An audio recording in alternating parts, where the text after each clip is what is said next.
ये एक अच्छा इनिशिएटिव है। ये बहुत बढ़िया इनिशिएटिव है। मैं डॉक्टर साहब को लगभग 2 साल से जानती हूँ और रेफरेंस से मिली थी।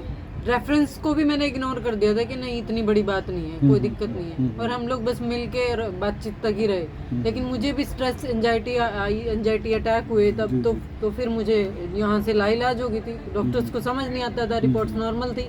ऐसा ही होता है जनरली लोगों के साथ के रिपोर्ट्स नॉर्मल आ रही हैं, फिर वो दूसरी तरफ चले जाते हैं कि टूना टोटका तो नहीं है। बस ये गुड लक मेरा रहा कि मैं दूसरी तरफ कभी जाती नहीं। मैंने फिर डॉक्टर साहब को फ़ोन किया, इन्होंने तुरंत बुलाया मुझे और थेरेपी दी। और मैं बहुत क्रिटिकल सिचुएशन में थी, अगर मैं यहाँ एडमिट होती तो शायद कहीं लाख पे पानी फिरता और कई दिन भी मेरे बर्बाद होते।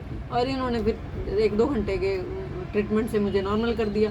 उसके बाद फिर जो मेरे प्रिकॉशंस थे वो मैंने फॉलो किए। तो मुझे भी लगा कि हमारे लोगों के पास ऑप्शंस नहीं है। मतलब आपकी वही दिक्कतें इतनी बढ़ जा चुकी हैं कि किडनी तक फेलियर हो गए हैं लोगों के।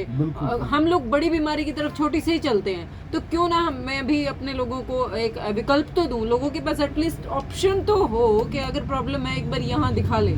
और यहाँ जो आगे इन्होंने मेरे को एक ही बात की थी, रानी मैडम बिल्कुल नहीं लेनी वो जो दवाई साइकोलॉजिस्ट लिख रहे हैं। अगर उस पर आप डाल दिए गए तो फिर हम आपको बिल्कुल ठीक नहीं कर पाएंगे, उनकी एडिक्शन हो जाएगी आपको और वो फिर सारी उम्र खानी पड़ेगी।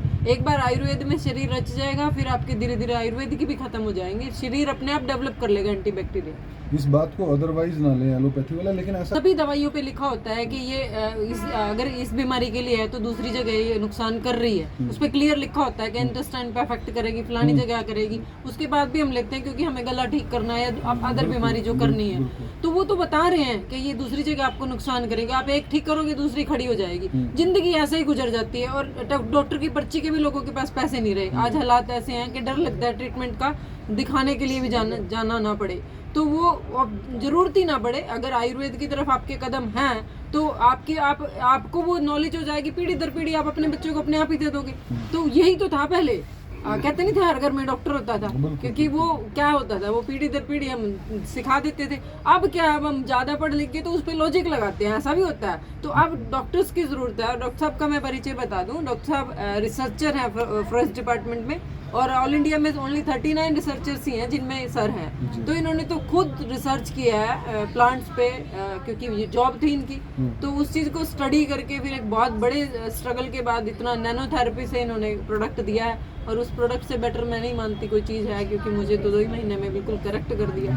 तो आप लोगों के लिए भी एक अच्छी ऑप्शन है। आप लोग जरूर चेकअप तो जरूर कराएं। हम लोग क्या करते हैं, देखिए ब्लड टेस्ट करा लेते हैं, ब्लड में जो आ गया सो आ गया, बीमारी होगी नहीं होगी। नाड़ी का क्या, नाड़ी को तो आप बिल्कुल अवॉइड कर रहे हो। बीमारी तो नाड़ी चेक तो कोई करवाता ही नहीं, और वो बीमारी जस की तस पड़ी रहती है कि टेस्ट में नहीं आ रही, और वो फिर भयंकर बनती है। कई बार लोगों को इंस्टेंट पता लगता है, लास्ट स्टेज पे बीमारी इंट्रोड्यूस होती है, क्योंकि वो आपने कभी टेस्ट नहीं कराई। तो मैं ये जरूर चाहूंगी, ट्रीटमेंट आपकी मर्जी है, बट आप अपना एग्जामिन जरूर कराएं। एग्जामिन जरूर